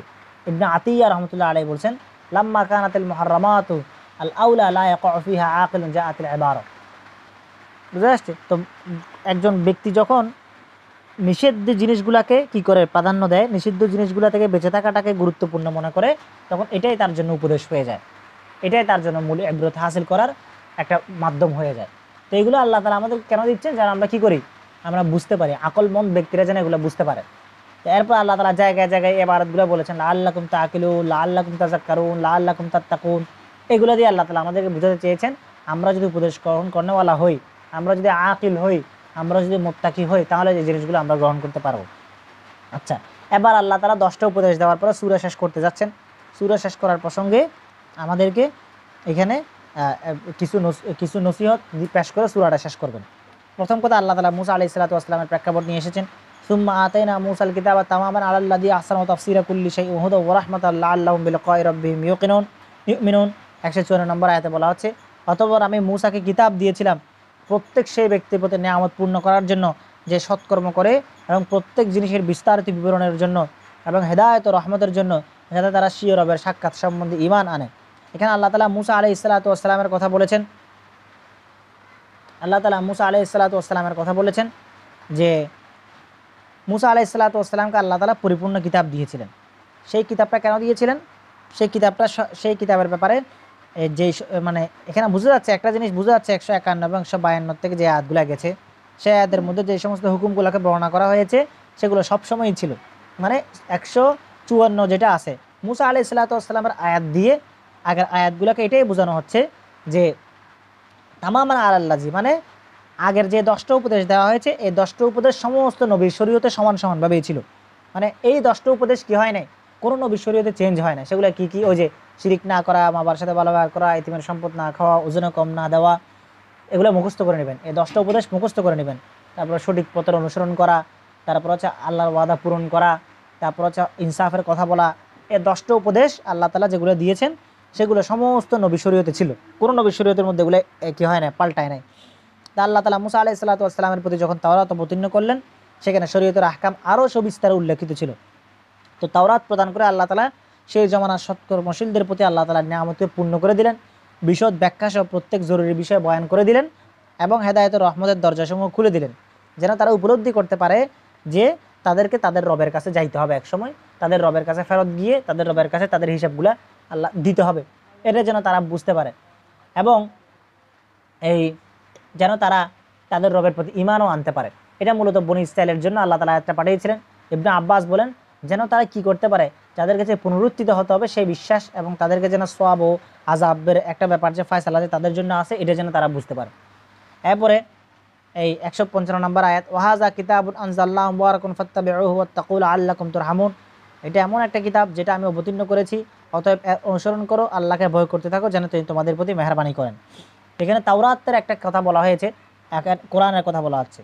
তাওরাত এমন একটা কিতাব ছিলই, কিন্তু কোরআনে কারীম হচ্ছে সেই কিতাব যে কিতাব স্বীয় উজ্জ্বল এবং সুস্পষ্ট সৌন্দর্যসমূহ আমাদের সামনে পেশ করেছে। সৌন্দর্যের মাধুর্যতা এটার কতটা বেশি, এটা কখনো কি করা যাবে না, বলে শেষ করা যাবে না। কোরআন এত বরকতময় একটা কিতাব। তো এখানে কোরআনের বসন্ত, এই কোরআনের বসন্ত সৌন্দর্য, একটা কবির একটা কবিতা আছে এখানে, উর্দু কবিতা, আমি অর্থ বলছি সেটার। কোরআনের বসন্ত সৌন্দর্য মন প্রাণ সঞ্জীবিত করে, তার রূপরস সৌন্দর্য ভক্তদের পুলকিত করে, তার সুরভি মননশীলদেরকে মোহিত করে। তাহলে এই কোরআন দিয়ে আল্লাহ তাআলা বুঝাতে চাচ্ছেন যে তোমাদেরকে এখন আর এদিক সেদিক দেখার প্রয়োজন নেই।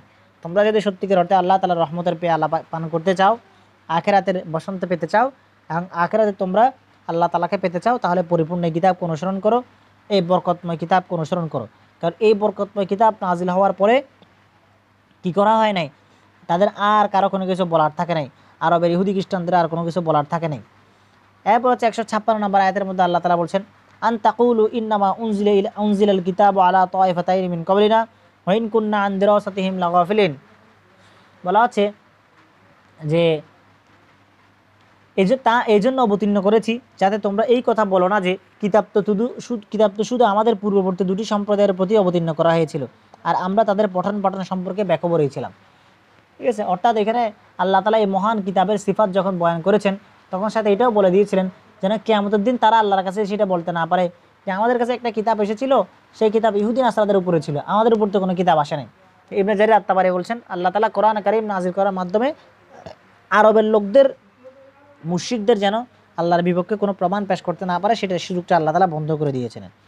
তারা আর বলতে পারতো না যে ইহুদি খ্রিস্টানদের উপরে কিতাব আসছে, তারা নিজেরা পড়াতো, সেই কিতাব পড়তো। ওরাকা ইবনে নওফেল যিনি ছিলেন, তিনি আরবিতে সেই ইহুদি খ্রিস্টানদের কিতাব তরজমাও করতেন। তো তো ইহুদি খ্রিস্টানরা যা কিছু পঠন করতো বা পড়াতো বা পড়তো, তো সেটা কতটুকু অক্ষত বা অবিকৃত ছিল, এটা এই আয়াতের মধ্যে আলোচ্য উদ্দেশ্য না। বরং এখানে আল্লাহ তাআলা বলা উদ্দেশ্য এটাই যে সেই শরীয়ত কিতাব কেবলমাত্র বনি ইসরায়েলের উপরে তাদের খাস ফায়দার জন্য পাঠানো হয়েছিল, তাদের ফায়দার জন্য। সুতরাং তাদের পড়া এবং পড়ানোর সাথে অন্য জাতি, বিশেষ করে আরবদের মতো লোকের সাথে যদি সম্পর্ক না হয়, তাহলে সেটা অস্বাভাবিক কিছু না। কারণ কিতাব শুধুমাত্র ইহুদিদের জন্য ইহুদিদের কিতাব পাঠানো হয়েছিল, ইহুদিদের কিতাব সারা দুনিয়ার জন্য পাঠানো হয় নাই, ইনজিলের কিতাব সারা দুনিয়ার জন্য পাঠানো হয় নাই। তাহলে এখন যেন মুশরিকরা বলতে না পারে যে আমাদের উপর তো কোনো কিতাব আসে নাই, আসমানি কিতাব, তো তাদের বিশেষ যে সম্প্রদায়ের জন্য কিতাবটা এসেছিল তার সঙ্গে আমাদের কোনো সম্পর্ক নাই, কারণ এটা তো আমভাবে ইন জেনারেল কিতাব ছিল না। তাহলে আমরা সেই কিতাব যদি না মানি, ইহুদি খ্রিস্টানদের কিতাব, তাহলে কেন আমাদেরকে পাকড়াও করা হবে, কেন আল্লাহ তাআলা আমাদেরকে ধরবেন? তখন তাদের সে জবাব দিয়ে আল্লাহ তাআলা বললেন যে কোরআন এখন পাঠানো হয়েছে, সেই কোরআন শুধুমাত্র মুসলমানের জন্য নয়, সেই কোরআন সারা দুনিয়ার সবার জন্য পাঠানো হয়েছে, তোমরা সেই কিতাব মানতে বাধ্য। তোমরা এটা বলতে পারবে না যে আমরা জানতাম না। আচ্ছা, এরপর তাদের আরও একটা দাবি কথা আসতে পারে, সেই কথাটা আল্লাহ তাআলা 157 নম্বর আয়াতের মধ্যে বলেছেন, আও তাকুলু লাউ আন্না উনজিলা আলাইনাল কিতাবু লাকুন্না আহদা মিনহুম ফাকাদ জাআকুম বায়িনাতুম মির রাব্বিকুম হুদাম ওয়া রাহমাহ ফামান আযলামু মিম্মান কাযযাবা বিআয়াতিল্লাহি ওয়া সাদাফা আনহা সানাজাজিল লাযীনা ইয়াসদিফুনা আন আয়াতিনা সুআল আযাবি বিমা কানু ইয়াসদিফুন। অথবা এই কথা যেন বলতে না পারো যে যদি আমাদের প্রতি কিতাব অবতীর্ণ করা হতো, তবে আমরা অবশ্যই তাদের চেয়ে সুপথের অধিক অনুসারী হতাম। সুতরাং তোমাদের নিকট তো তোমাদের রবের পক্ষ থেকে সুস্পষ্ট প্রমাণ, হেদায়েত ও রহমত এসে গেছে। অতএব ওর চেয়ে বড় জালেম আর কে, যে আল্লাহর আয়াতসমূহকে অস্বীকার করে এবং তা থেকে মুখ ফিরিয়ে নেয়। আর আমার আয়াতসমূহ থেকে মুখ ফিরিয়ে নেয়, শীঘ্রই আমি তাদেরকে নিকৃষ্ট শাস্তি দেব তাদের মুখ ফিরিয়ে নেওয়ার কারণে। তো এখন তারা আরেকটা প্রশ্ন তুলতে পারে, সেই প্রশ্নটা হইল যে মানে তারা বলতে পারে মানে আমাদের উপর তো আল্লাহ তাআলা কোনো প্রমাণ আসে নাই, ঠিক আছে, অথবা পূর্ববর্তী উম্মতের অবস্থা শুনেও তারা এই কথাটা বলতে পারতো যে আমাদের উপর তো কোনো নির্দিষ্ট কিতাব আসে নাই, যে কিতাব দিয়ে আমরা বলতে পারতাম যে, অথবা আমাদের আকাঙ্ক্ষা হইতে পারতো যে আমাদের কাছে যদি আল্লাহর কোনো কিতাব আসতো, তবে আমরা অন্যদের চেয়ে বেশি আমল করে দেখাতাম। সেই জন্য ওদের চেয়ে উত্তম কিতাব এখন তোমাদেরকে দেওয়া হলো, দেখি এবার তোমাদের মধ্যে কে বেশি আমল করে। তো তারা এই কথাটা বলতে পারতো। অথবা তারা আছে এমনও বলতে পারবো, কিন্তু এখন কি হলো, তাদের কাছে যখন উজ্জ্বল কিতাবটা আসলো, তাদের কাছে যখন তাদের চাওয়া কিতাবটা আসলো, তখন তারা আল্লাহর আয়াতগুলোকে মিথ্যা বলা শুরু করলো, আল্লাহ তাআলা আহকাম কবুল করা থেকে মুখ ফিরিয়ে নিল। অথচ আল্লাহ তাআলা কি বলছেন, ফাকাদ জাআকুম মির রাব্বিকুম হুদাম ওয়া রাহমা, তোমাদের পক্ষ থেকে হেদায়েত, আল্লাহর পক্ষ থেকে তোমাদের উপরে হেদায়েত এবং রহমত এসেছে। অর্থাৎ মুহাম্মদ সাল্লাল্লাহু আলাইহি ওয়াসাল্লামের জবানের মাধ্যমে তোমাদের কাছে কোরআন এসেছে। এখানে হালাল এবং হারামের বর্ণনা আছে, তোমাদের অন্তরের ওষুধ আছে। ইমাম কুরতুবী রাহমাতুল্লাহ আলাইহি বলছেন, মুহাম্মদ সাল্লাল্লাহু আলাইহি ওয়াসাল্লামের আগমনের ব্যাপারে তাদের যে ওজরগুলো ছিল, যে মুহাম্মদ কীভাবে, সে তো কোনোদিন কোনো কিছু পড়ে নাই, সে কীভাবে নবী হইতে পারে, কোরআন নাজিল করার মাধ্যমে আল্লাহ তাআলা স্পষ্ট করলেন যে মুহাম্মদ সাল্লাল্লাহু আলাইহি ওয়াসাল্লামের নবুয়তের ব্যাপারে কোনো ওজর পেশ করার মতো ওজর আর বাকি নেই। ইবনে আব্বাস বলেন এই কোরআনটা হচ্ছে মুহাম্মদ সাল্লাল্লাহু আলাইহি ওয়াসাল্লামের নবুয়তের সবচেয়ে বড় হজ্জা, সবচেয়ে বড় প্রমাণ। তো এখন তারা যারা মুখ ফিরিয়ে নেয়, তাদের এই মুখ ফিরিয়ে নেওয়ার শাস্তিটা আল্লাহ তাআলা কিয়ামতের দিন তাদেরকে দিবেন। তাদের কোনো তওবা কবুল করা হবে না। এমন একদিন আসবে তারা সেদিন আল্লাহ তাআলার কাছে কী করবে, দুনিয়ায় ফিরে যাওয়ার জন্য অনেক আশা করবে, কিন্তু সারা দুনিয়ায় ফিরে যাওয়ার কোনো সুযোগ সেই জায়গায় তারা পাবে না।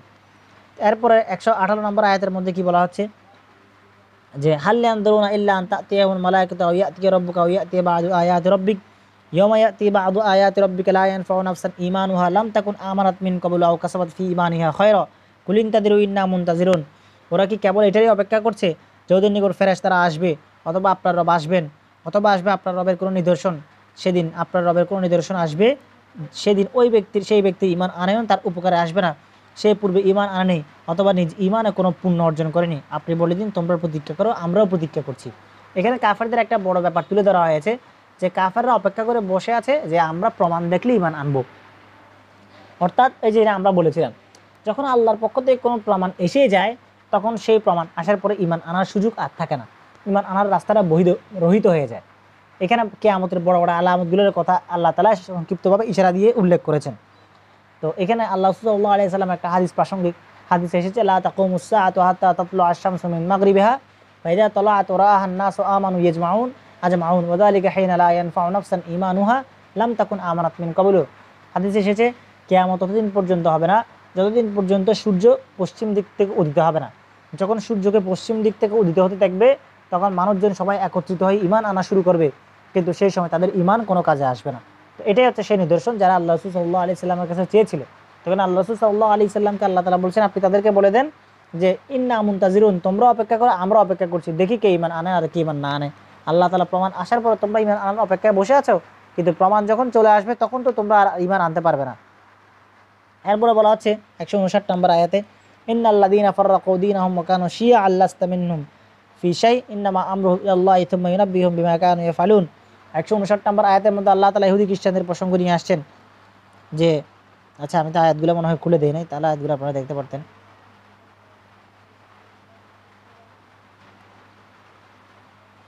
হ্যাঁ, ইন্নাল্লাযীনা ফাররাকু দীনাহুম ওয়া কানু শিয়া, মানে এখানে আল্লাহ তাআলা যারা নিজেদের দ্বীনকে টুকরো টুকরো করে বিভক্ত হয়েছে, বহু দলে বিভক্ত হয়েছে, ওদের সাথে আপনার কোনো সম্পর্ক নেই, ওদের বিষয়ে আল্লাহর কাছে ন্যস্ত, অতঃপর তিনি ওদের জানিয়ে দেবেন যা কিছু ওরা করতো। এটা হচ্ছে 159 নম্বর আয়াত। এখানে আল্লাহ তাআলা ইহুদি খ্রিস্টানদের প্রসঙ্গ এনেছেন যারা বিভিন্ন দলে দলে ভাগ হয়েছে, ইহুদিদের প্রসঙ্গ এনেছেন।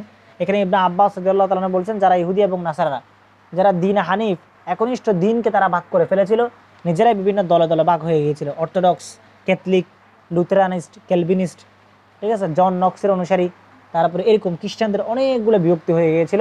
তারা মূলত ঈসা আলাইহিস সালাতু ওয়াস সালামের কি হওয়া, হত্যা হয়েছেন নাকি আকাশ উঠে গেছেন, এটাকে কেন্দ্র করে তারা দলে দলে বিভক্ত হয়ে গিয়েছিল। এমনকি আমি আগেও বলেছিলাম যে শুধুমাত্র ঈসা আলাইহিস সালাতু ওয়াস সালামের লাস্ট সাপার, লাস্ট রাতের খাবারটা কি রুটি ছিল নাকি অন্য কোনো কিছু ছিল, এইটা নিয়ে তারা তর্ক করতে করতে করতে করতে নিজেদের মধ্যে যুদ্ধ বিগ্রহ মারামারি অনেক করে ফেলেছে। জাস্ট এরকম সিলি ইস্যুতেও তারা অনেক মারামারি করেছে। তো এই জিনিসগুলো থেকে আল্লাহ তাআলা আমাদেরকে সতর্ক থাকতে বলেছেন। আল্লাহ তাআলা বলেছেন লাস্তা মিনহুম ফি শাই, তাদের ব্যাপারে আপনার কোনো মন্তব্য নাই, তাদের ব্যাপারে আপনাকে জিজ্ঞাসা করা হবে না, আপনিও তাদের ব্যাপারে কোনো বিষয়ে দায়িত্ব নেবেন না, এটা তাদের ব্যাপার, তাদেরকে আল্লাহ তাআলা শাস্তি দিবেন, তাদেরকে ধরবেন। সুম্মা ইউনাব্বিহুম বিমা কানু ইয়াফআলুন, অতঃপর তারা কি ভ্রান্ত কাজকর্ম করেছে সেই জিনিসটা আল্লাহ তাআলা তাদের কাছ থেকে কী দিবেন, এই তাদেরকে জানিয়ে দিবেন, তাদের ব্যাপারে কি কি করেছে তারা কি কি করে না সেই বিষয়টা আল্লাহ তাআলা জানিয়ে দিবেন। ইমাম তাবারী রাহমাতুল্লাহ আলাইহি বলছেন আল্লাহ তাআলা আখিরাতের দিন তাদেরকে তাদের প্রতিদান বুঝিয়ে দেবেন। এরপর একটা 160 নম্বর আয়াতের মধ্যে এবার ইসলাহি আয়াত চলছে। আয়াত যখন কোরআন শরীফের প্রত্যেকটা সূরার শেষে আল্লাহ তাআলা কিছু ইসলাহি আলোচনা করেছেন আমাদের আত্মশুদ্ধির জন্য। তো এসে 1 নম্বর আয়াত কি, মান জাআ বিল হাসানাতি ফালাহু আশরু আমসালিহা ওয়া মান জাআ বিস সাইয়্যাতি ফালা ইউজজা ইল্লা মিসলাহা ওয়া হুম লা ইউজলামুন। কেউ যদি কোনো ভালো কাজ করে সেই ভালো কাজের বিনিময়ে সে 10 গুণ সওয়াব পাবে, আর কেউ যদি মন্দ কাজ করে সে মন্দ কাজের বিনিময়ে তাকে ওই মন্দ কাজের শাস্তি দেওয়া হবে, তাদের প্রতি জুলুম করা হবে না। এটা আল্লাহ তাআলা অনেক বড় ইহসান। কেউ যদি কোনো একটা ভালো কাজ করে আল্লাহ তাআলা সেটাকে 10 গুণ বাড়াইয়ে দেন। এমনকি আল্লাহ তাআলা সূরা বাকারার মধ্যে বলেছেন আল্লাহু ইউদাইফু লিমান ইয়াশা, আল্লাহ তাআলা চাইলে সেটাকে 700 গুণ থেকে 700 কোটি গুণ পর্যন্ত বৃদ্ধি করে দিতে পারেন। মাসালুল লাযীনা ইউনফিকুনা আমওয়ালাহুম ফি সাবিলিল্লাহি কামাসালি হাব্বাতিন আম্বা, আল্লাহ তাআলা সেখানে বলেছেন যে কেউ কোনো ভালো কাজ করলে সেটার উদাহরণটা এমন, কেউ কোনো একটা বীজ মাটিতে রোপণ করলো, সেই বীজ থেকে 7টা শীষ উঠলো, প্রত্যেকটা শীষের মধ্যে আবার 100টা করে বীজ, তাহলে কয়টা হলো? 700টা। তাহলে এক বীজ থেকে 700 বীজের সওয়াব আল্লাহ তাআলা তাকে দান করেন। আবার চাইলে তাকে 700 কোটি সওয়াবও দেন। হাদিসের মধ্যে আছে, কোনো বান্দা যখন কোনো ভালো কাজের নিয়ত করে, শুধু নিয়ত করছে এখনো যে আমি আজকে তাহাজ্জুদ পড়বো, শুধু নিয়ত করছে আমি আজকে ওই লোককে দান করব, শুধু নিয়ত করছে আমি অমুককে কি করব, আজকে একটু তার সাথে হাসবো, ভালো কথা বলবো, শুধু নিয়ত করছে, নিয়তের বিনিময়ে আল্লাহ তাআলা তাকে একটা সওয়াব দিয়ে দিবেন সাথে সাথে। এরপর যদি সে ওই কাজটা করেই ফেলে তাহলে আল্লাহ তাআলা তাকে 10টা সওয়াব দিবেন। কিন্তু কেউ গুনাহের কাজে নিয়ত করছে, আজকে আমি চুরি করব, আজকে আমি ডাকাতি করব, আজকে আমি নামাজ পড়বো না, আজকে আমি জিনা করবো, এরকম নিয়ত করছে, নিয়তের কারণে আল্লাহ তাআলা তাকে কোনো গুনাহ দিবেন না। কিন্তু যখন বান্দা ওই কাজটা করে ফেলবে তখন আল্লাহ তাআলা তাকে শুধুমাত্র একটা গুনাহ দিবেন, ওই গুনাহটাকে আল্লাহ তাআলা তাকে বাড়াবেন না। কিন্তু বান্দা যখন আবার ওই গুনাহটা থেকে তওবা করে ফেলবে তখন আল্লাহ তাআলা তাকে তার ওই গুনাহটাকে তো মুছেই দিবেন, সাথে সাথে সেই গুনাহের বিনিময়ে তাকে সওয়াব দিয়ে দিবেন। ইল্লা মান তাবা ওয়া আমানা ওয়া আমিলা আমালান সলিহান ফাউলাইকা ইউবাদদিলুল্লাহু সাইয়্যাতিহিম হাসানাত, আল্লাহ তাআলা তাকে কি করবেন? ওই গুনাহটাকে সওয়াব দিয়ে পরিবর্তন করে দিবেন। তাহলে আল্লাহ তাআলা কতটা রহমান এবং কতটা রহিম। আল্লাহ তাআলা কারোর উপরে জুলুম করেন না, বরং আল্লাহ তাআলা কি করেন? সওয়াব দেন। হাদিসে কুদসির মধ্যে এসেছে, ইয়াকুলুল্লাহু আযজা ওয়া জাল, আল্লাহ তাআলা বলেন, মান জা বিল হাসানাতি ফালাহু আশরু আমসালিহা আও আযীদ, যে ব্যক্তি কোনো ভালো কাজ করবে আমি তাকে 10 গুণ সওয়াব দিব অথবা বেশিও দিব। ওয়া মান জা বিস সাইয়্যাতি ফাজাযাউ সাইয়্যাতি বিমিসলি আও আগফির, যে কেউ কোনো খারাপ কাজ করলে আমি তাকে সেই খারাপ কাজের অনুরূপ কি দিব? গুনাহ দিব, এবং তাহলে চাইলে তাকে মাফও করে দিতে পারি। তাহলে আল্লাহ তাআলা এটা করতে পারেন। এরপর আল্লাহ তাআলা উসলুবুত তালকিন 161 নম্বর আয়াতের মধ্যে বলছেন, হে নবী আপনি শুকরিয়া আদায় করেন, কুল ইন্নানি হাদানি রাব্বি ইলা সিরাতিন মুস্তাকিম দীনান কিয়ামান মিল্লাত ইব্রাহিম হানিফা ওয়া মা কানা মিনাল মুশরিকিন। হে নবী আপনি বলেন যে আল্লাহ তাআলা আমাকে হিদায়াতের দিশা দিয়েছেন এবং আমাকে মিল্লাতে ইব্রাহিমের উপর অধিষ্ঠিত রাখছেন। মিল্লাতে ইব্রাহিম কি? সেটা হলো একনিষ্ঠতা, মূর্তি পূজা না করা। ইব্রাহিম আলাইহিস সালাতু ওয়াস সালাম ছিলেন হানিফ, তিনি কখনো পাথর পূজা করেন নাই, গাছের পূজা করেন নাই, কখনো তারা সূর্য চাঁদের পূজা করেন নাই, বরং তারা সূর্য চাঁদকে ডুবে যেতে দেখে তিনি বলেছিলেন এই ডুবনেওয়ালাদের পূজা আমি করি না। এরপর আল্লাহ তাআলা বলছেন সমস্ত আমলকে আল্লাহর জন্য করার জন্য, কুল ইন্না সলাতি ওয়া নুসুকি ওয়া মাহইয়ায়া ওয়া মামাতি লিল্লাহি রাব্বিল আলামিন। হে নবী আপনি বলেন আমার নামাজ, আমার হজ, আমার কোরবানি, আমার জীবন মৃত্যু সব আল্লাহর জন্য, সব আল্লাহর জন্য। আমাদের সব কাজ করতে হবে আল্লাহর জন্য, আমরা আল্লাহ ছাড়া আর কারোর জন্য, কাউকে দেখানোর জন্য কোনো কাজ করব না। এই আয়াতের মাধ্যমে তাওহীদ এবং তাফবিজের সর্বোচ্চ মাকামের সন্ধান এই আয়াতের মধ্যে দেওয়া হয়েছে। আল্লাহ রাসূল সাল্লাল্লাহু আলাইহি ওয়াসাল্লাম যেটার উপরে ছিলেন। আর নামাজ এবং কোরবানির কথা বিশেষভাবে উল্লেখ করা হয়েছে এই জন্য যে মুশরিকরা তাদের গায়রুল্লাহর জন্য শারীরিক ইবাদতও করতো, কোরবানিও করতো। তো আল্লাহ তাআলা এই আয়াত দিয়ে আল্লাহ রাসূল সাল্লাল্লাহু আলাইহি ওয়াসাল্লামের মাধ্যমে সে কোরবানি এবং নামাজের মুশরিকদের যে কর্মকাণ্ড সেটাকে আল্লাহ তাআলা খণ্ডন করে দিলেন। এরপরে বলা হয়েছে আল্লাহ শারীকা লাহু ওয়া বিযালিকা উমিরতু আনা আউয়ালুল মুসলিমিন, আল্লাহ তাআলা কোনো শরীক নাই, এরই আদেশে আমাকে করা হয়েছে, আমিই সবার প্রথম মুসলমান। প্রথম মুসলমান মানে কি? প্রথম মুসলমান হইল এই উম্মতে মুহাম্মদিয়ার মধ্যে আল্লাহ রাসূল সাল্লাল্লাহু আলাইহি ওয়াসাল্লাম সর্বপ্রথম মুসলমান। তিরমিজি শরীফের হাদিস এসেছে, কুনতু নাবিয়্যান ওয়া আদম বাইনার রূহি ওয়াল জাসাদ, আমি যখন নবী ছিলাম তখন আদম ছিলেন দেহ ও রূহের মাঝামাঝি। অর্থাৎ আল্লাহ রাসূল সাল্লাল্লাহু আলাইহি ওয়াসাল্লাম প্রথম নবী। সুতরাং সামগ্রিকভাবেই আউয়ালুল মুসলিমিন হওয়ার মধ্যে কোনো সন্দেহ থাকতে পারে না। আল্লাহ রাসূল সাল্লাল্লাহু আলাইহি ওয়াসাল্লাম প্রথম নবী এবং প্রথম মুসলমান। এবং এদিক থেকে সম্ভাবনা আছে যে কালের দিক থেকে নয় বরং মর্যাদার দিক থেকেও প্রথম হওয়া উদ্দেশ্য, অর্থাৎ সারা বিশ্বের আল্লাহ তাআলার হুকুম মান্নাওয়ালার মধ্যে সবার আগে আমি আছি। ঠিক আছে, তো এটা একটা উদ্দেশ্য।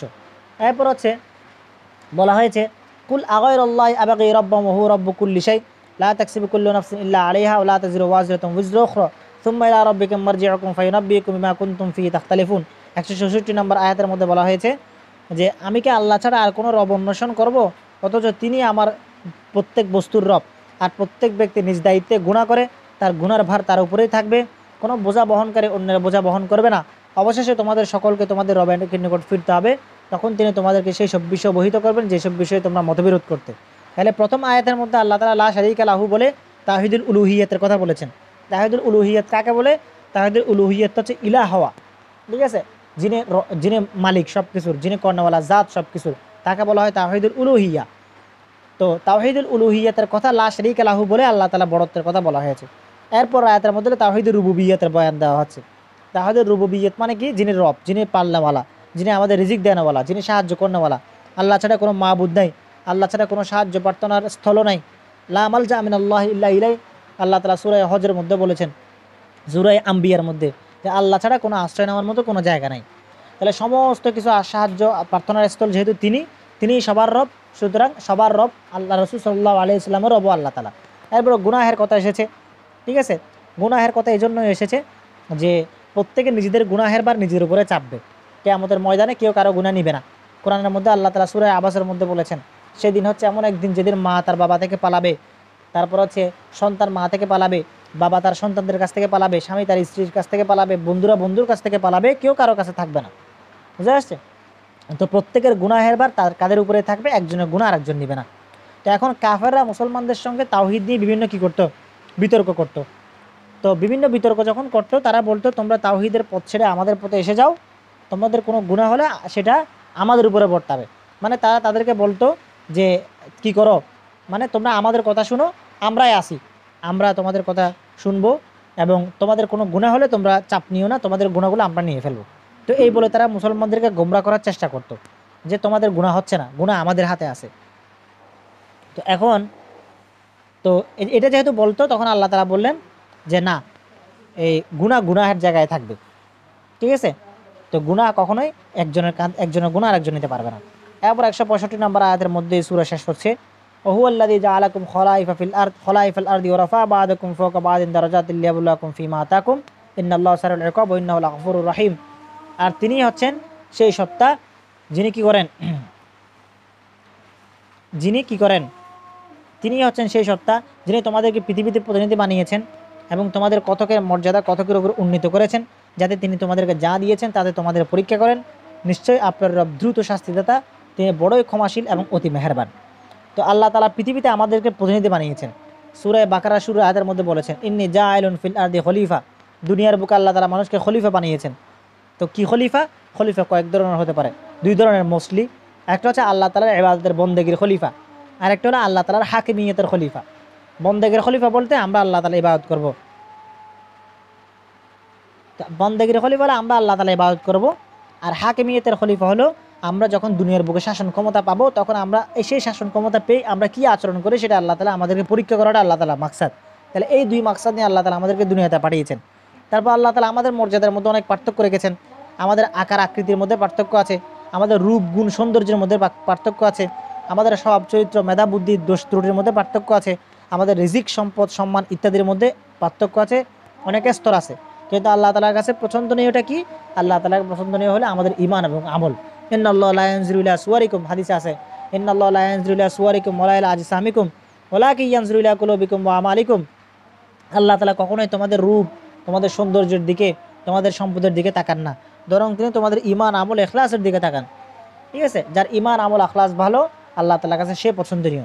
আল্লাহ তাআলার কাছে আবু জাহেল অনেক সুন্দর ছিল, অনেক লম্বা চওড়া ছিল, দেখতে একদম টকটকে গৌরবর্ণের লাল ছিল, কিন্তু হযরত বিলাল ইবনে রবাহ ছিলেন কৃষ্ণবর্ণের কালো এবং দেখতেও সুন্দর।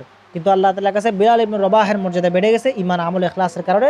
আবু জাহেল এত সুন্দর হওয়া সত্ত্বেও সে জাহান্নামের আস্থা করে নিক্ষিপ্ত হয়েছে।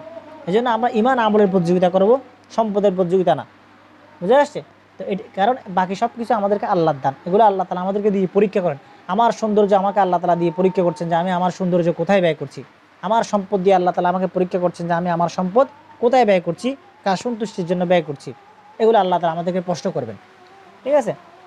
তো এই জন্যই আমাদের সবসময় আল্লাহ তাআলার কাছে দোয়া করা উচিত, যেন আল্লাহ তাআলা আমাদেরকে ইখলাসের সাথে রাখেন, আমাদের ঈমান আমলের সাথে আমাদেরকে রেখে দুনিয়া থেকে যাওয়ার এবং আল ওয়াসায়াল আশর 10টা নসিহতকে মেনে চলার তৌফিক আমাদেরকে দান করেন। তো আমরা হচ্ছে আজকে সূরায়ে আনআম শেষ করলাম, আগামীকাল থেকে সূরায়ে আরাফ শুরু করবো ইনশাআল্লাহ। এখন হয়তো সময় অনেক হয়ে গেছে, আজকে শেষ করতে গিয়ে অনেক লম্বা কথা চলে আসছে, তাই আপনাদের যদি কোনো প্রশ্ন থাকে সেটা 3-4 মিনিটের মধ্যে প্রশ্নটা করতে পারেন।